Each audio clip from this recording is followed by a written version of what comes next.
Welcome back to Special Educators Resource Room Podcast. This is Jennifer from Positively Learning.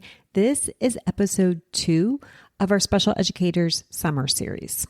If you're just joining us, welcome. I do recommend going back and listening to episode 1 of the summer series, which is technically episode 180. It does cover the foundation, the 3 places independent work will most likely be breaking down, and why the system or the routine that we're going to be talking about, why that is the fix. Everything in this series is going to build on that. Today, we're going into the tasks framework, starting with T at the beginning of the word tasks, and it stands for think it through. I want to describe a common scenario to you, and I want you to let me know if it sounds familiar. Obviously, on the podcast, you can't tell me, but as a quick reminder, all summer long, I'm going to be going live on YouTube at Positively Learning. So if you hit follow, you're going to get a notification on your phone or on your desktop when I go live. It'll be Wednesdays at 11 a.m. Eastern Standard Time. If you follow, you also just get that little red notification that there's a replay available. The podcast is also going to be coming out on Fridays. They're going to be on the same topic every week throughout the summer, but I'm not going to be saying the exact same things. It would be great to catch both of them since they go together and they are both available on YouTube. Back to the scenario. You're sitting down at the computer. Maybe school starts in 2 days or 2 weeks, tomorrow, in the next hour.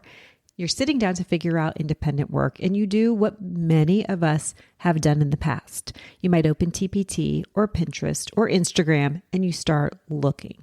And you find things, lots of things, cute things, things that look like they might work. You download a few, you save a few more for later.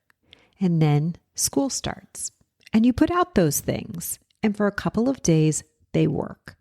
And then they stop working and you're back to the computer and you're looking again. I call this the download trap, and it can really keep teachers stuck. And here's why. It feels like you're making progress because you are finding things. You're preparing, you're putting in the time. But here's what I think is actually happening. You're probably building a collection, but not a system. And the collections don't run classrooms. And the reason nothing sticks isn't because you picked the wrong materials, the quality of the materials, anything like that. It's that there's no plan underneath them. That's what this first step, think it through, is here to solve. It's a really small shift, but it can change everything about how you build independent work. We're going to stop starting with the activities and starting with the skills. Here's an example. An activity is a task box. Say that this one is about colors. So the activity is a task box about colors. The skill is color identification, which might be a specific objective a student is working on. Here's another one. You may have a matching activity task box, but the skill is one-to-one correspondence, which maybe 3 of your students need more practice with before they can move ahead. And the last one, the activity is a life skills folder. A skill could be reading a schedule or making change, which your middle school students need to practice independently before the community-based instruction trip you have next month. When you start with a skill, the activity becomes a vehicle, and you can swap vehicles. You can differentiate vehicles. You can find 10 different vehicles or activities that all serve the same skill at different levels with different formats. When you start with the activity, you get kind of locked into it. And then when it stops working, you go back to searching. But when you start with the skill is the anchor. So how do you figure out which skills to anchor your independent work to? Here's 5 questions. We want to work through these before you go and download any activities. Question number 1, what IEP goals need practice right now? Not areas, but specific goals, the ones on paper. Independent work is such a great way to practice repetitions without eating into instructional time. So we want to match tasks with the actual goals. Question number 2, what academic skills need reinforcement, not new instruction? That is so important. Independent work isn't where we're going to introduce new content. It's where we're going to build fluency with things students already mostly understand. Could be sight words they've seen before but need more reps with. Addition with intent that they can do with support and need more practice without it. If the skill is too new, students are going to need you. And if it's too familiar, they're going to rush through it or lose interest. That sweet spot is reinforcement. So question number 1 was, what IEP goals need practice right now? Question 2, what academic skills need reinforcement, not new instruction? Question number 3, what life or functional skills matter right now? For many of our students, especially in self-contained and life skill settings, the most meaningful independent work isn't going to be academic at all. Sorting, matching, simple vocational tasks like packaging and organizing, tasks that connect directly to the functional goals their families care about. If your caseload has students working towards daily living skills, independent work time is a natural practice window for all of those skills. Question number 4, what can my students almost do independently? Almost is the key word. It's the task sweet spot. You want it to be clear enough that students can get started without you, manageable enough that they can get through the middle without stopping, and achievable enough that they can finish and still feel like they accomplished something.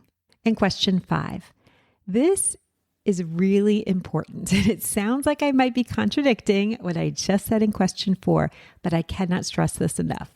Question 5 is, what can give students a quick win? This one is about confidence. And I mean that literally. Student confidence in independent work is part of how the system runs. Students who experience success are going to come back to independent work ready to work. Students who struggle and need lots of help every time they sit down to do independent work means they're going to start waiting for the teacher, or they're going to be not willing to take the risk to try it again. We are literally teaching students what independent work feels like. And a quick win early in the system is going to build the expectation that they can do this. I can't think of anything more important. So I've just given you 5 planning questions on top of everything else you're trying to do.